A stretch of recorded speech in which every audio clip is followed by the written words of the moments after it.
Welcome to the Venus and Mars Show, and we are happy once again to have you join us tonight. I'm Peter, or Mars. And I'm Anne, known as Venus.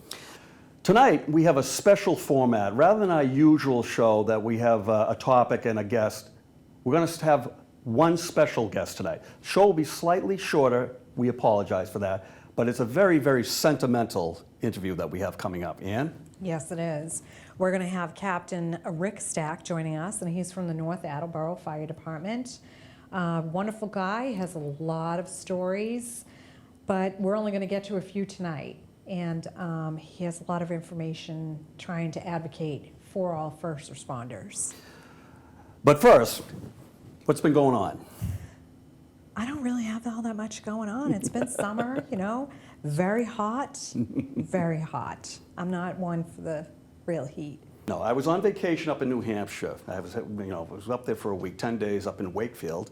And Wakefield, New Hampshire? yeah, it's on the border of Maine and New okay. Hampshire.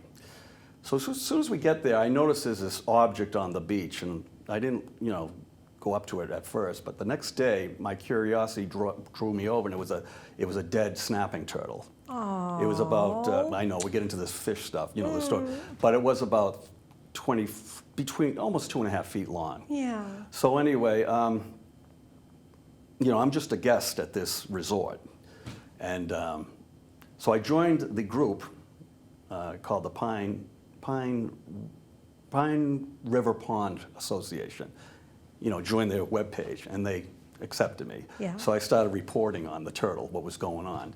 So anyway, to make a long story short, I had to drag that turtle out and get rid of it in the woods because I had called the Fish and Game. Yeah. What's it? Fish and Game Association? I don't know what the department, whatever. And they said they preferred that I bury it rather than. I'm sorry, not bury it. They preferred that I leave it out there so scavengers could take it. Yeah. Just get recycled. Oh gosh. But the problem was the smell. It was rank. It was fetid. It was gross. My knees were buckling. It was fly infested or encrusted. Well, they say that there's no other stench like decomposition. Oh, I have a new respect, believe me, when I see on a nature show there's a dead whale or something on the beach, and you just look out of curiosity. I don't know. But anyway, mission accomplished. I dragged it out about 1,000 feet from the pond.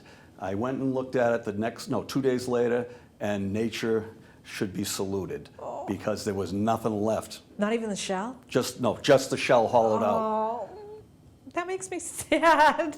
Well, I know, but I know. I don't want to. I'm not one to deal with nature like that. Well, so I want to see all the good things, like the little births, the babies. I did let them know that I go without so they could have they could have it. And I said I was on a working vacation. Because you dragged that body into the woods? Well, there was many other things that I was helping them do. Okay. All right. I got one more thing to share, unless you have something. Can you wait on this? You don't mind, do you? No, this one is not as funny. This is not funny at all. It's not. I don't think the last one was funny. Well, you don't? No. Boy, you're a tough audience. I was sad. But anyway, all right, let's go. Come on. You didn't see the humor? No. All right. Anyway, maybe it's my gray hair. I don't know what it is. All right, I'm not going to mention the please? company.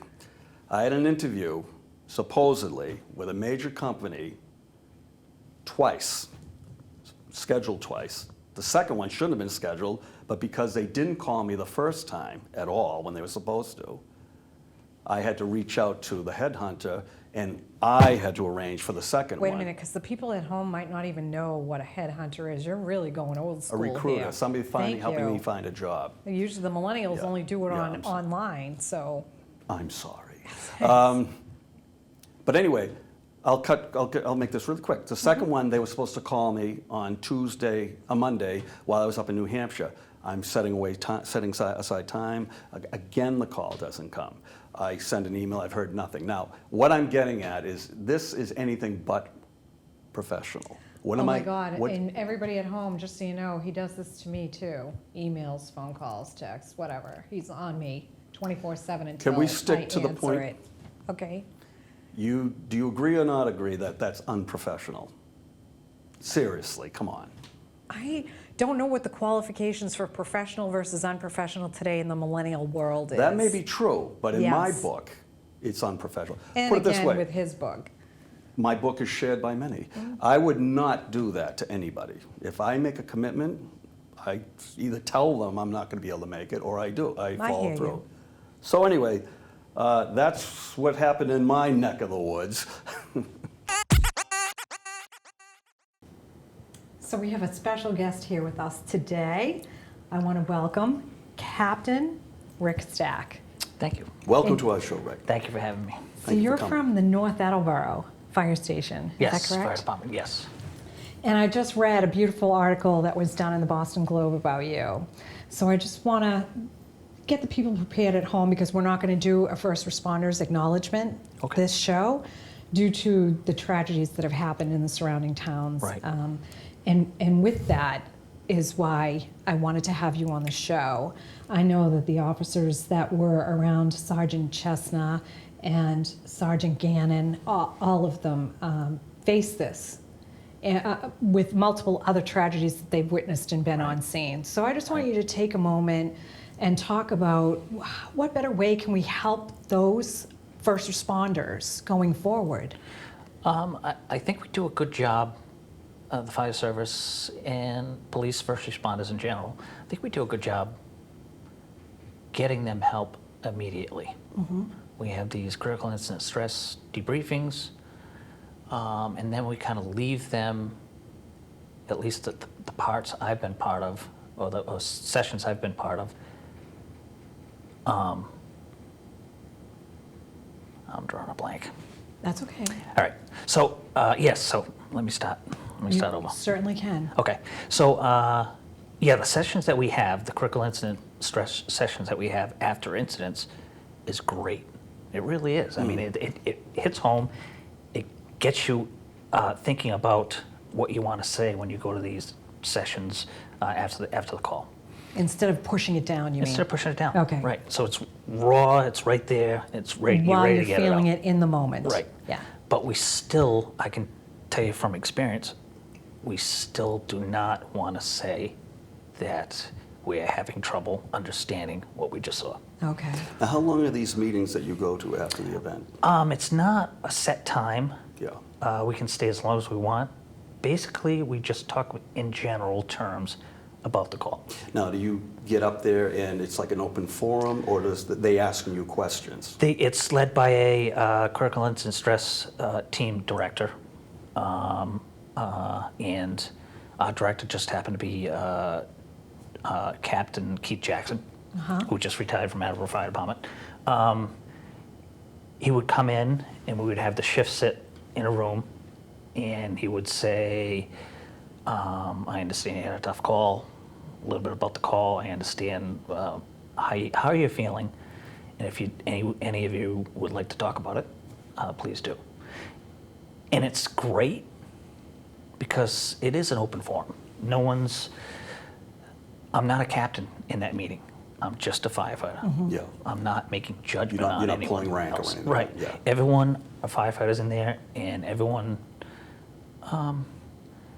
is free to say what they need to say. Are you sure about that? Well, that's the thing. Well, they're free to say, won't. do they say? I know, Yeah, because think- that's a little, would make me hesitant they if I won't. was in the business. And it's that the stigma associated with PTSD, which I have been diagnosed until 2015. So you're not only an advocate, you are a sufferer also. Right. Okay. And I'll have PTSD for the rest of my life.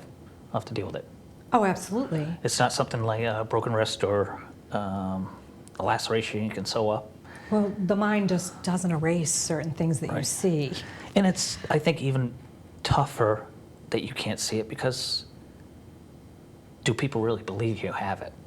Well, I'm not so sure it's just about the belief, but I wonder if they are just don't want to talk about it because they don't want to be the next one. Right. Because if they start to dig it up, what happens? Right, and then the whole The floodgates open. It opens, and when that happened to me, that was scary Okay. because a lot of things came out. But I'm doing it. I'm unloading some of the stuff in a healthy manner. Okay, But there's still that stigma attached to PTSD because you can't see it. right. When I started the fire service, if I had a problem with a call, they'd tell me to go get another job. Now, Rick, I'm obviously not going to ask indelicate questions, but I just want to know this about how many events. I assume there's not a fire every day in some. Correct. But I mean, how many events probably would you say has affected you or traumatized you in your career? At least hundreds, if not thousands. That's an incredible amount. Now, I would have just said a dozen without knowing. I just would have guessed a dozen. I've been a nationally registered paramedic for over 26 years. So you're on the roads. Every patient takes a piece of me, and I really do care. Right. It Well, really, you wouldn't be in the business if you didn't. Right, right, and it's very tough just to leave something that you feel that you might have done something a little quicker, a little better, always second guessing.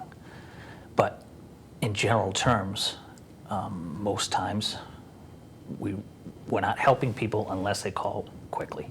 Yeah. Right. So basically, if I can understand this right, for the people at home too, everyone has that fight or flight mechanism in Right. them. So obviously the first responders are on overdrive because you're feeling that on these calls every single day. That's right. Then let's just say you're out jogging and all of a sudden you're getting all this happening to you. Right. What are the symptoms? Like racing heart, feeling lightheaded? Like do you visualize? It's called something that we all have is called hypervigilance. Okay. And my family suffered because of that.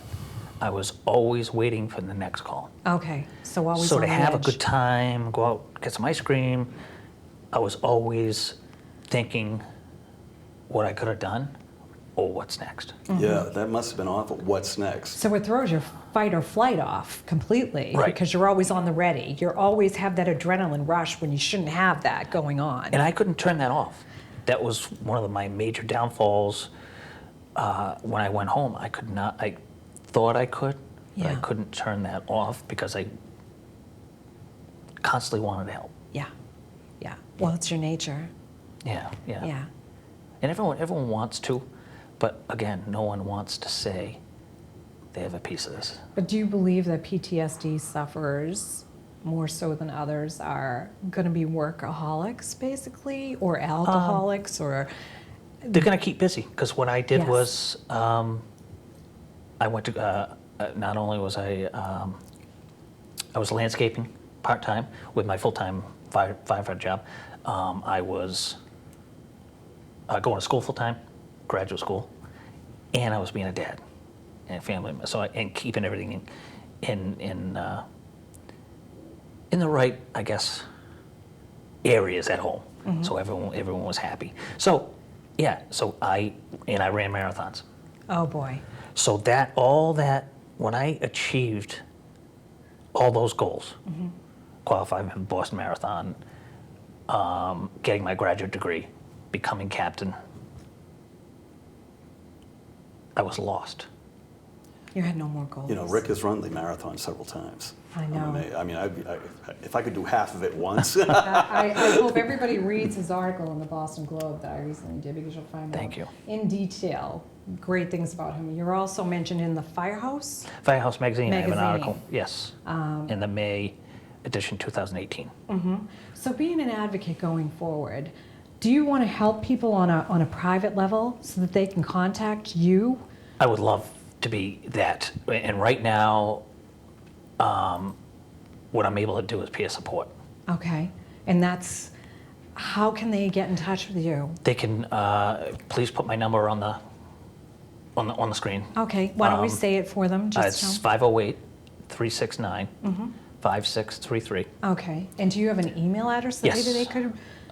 It is STACK1. I'm sorry, STACKNAFD1 @gmail.com. Okay. And they can reach out to you and have zero repercussions, but just know that somebody anybody, that you're there for them to help them to the Right. next step of recovery. They're not just going to see these things once. There are triggers, am I right, that Oh, go absolutely. going forward.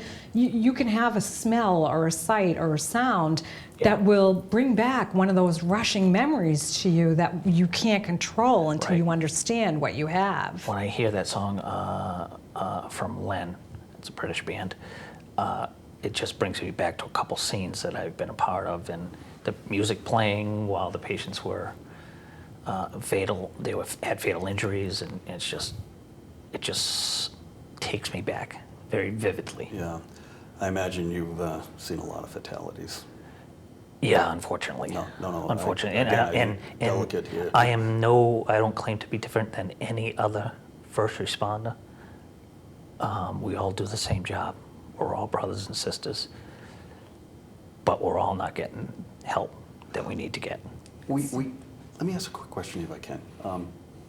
What draws you to, or what draws a person, I should say, because the trade-off is huge. Obviously, there must be something that attracts you to the job. Yes. Something inner that calls Yes. you, if you know what I'm saying, but also dealing with the, you know. You're absolutely right. It is the fight or flight, and it is the adrenaline rush Yeah. that we love. But again, I couldn't turn that off. But do some of the good calls ever Yes. take over, or is it that there's so many bad ones that takes you Yes, down? when we actually make a difference in someone's life, or even help bring a new life.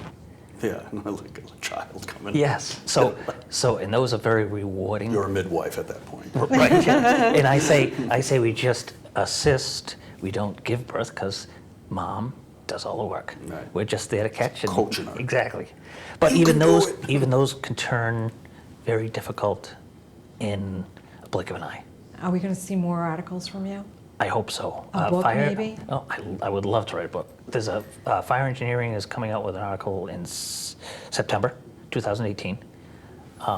So look for my article in there. It's about PTSD, and I'd love to hear feedback. You have my email and my phone number. Absolutely. So.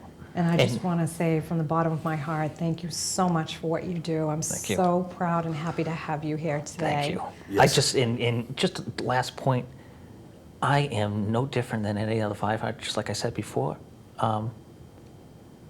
But I started to take stuff personally, so I needed help.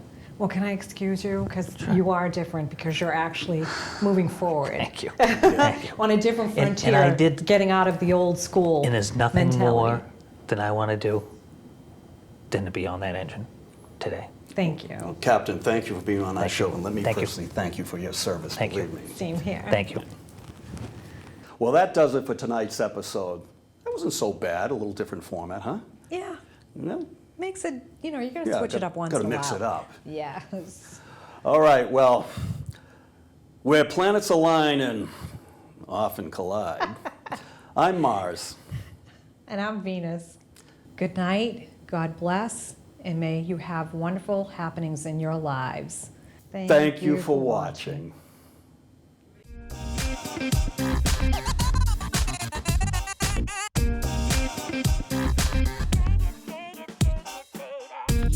Baby.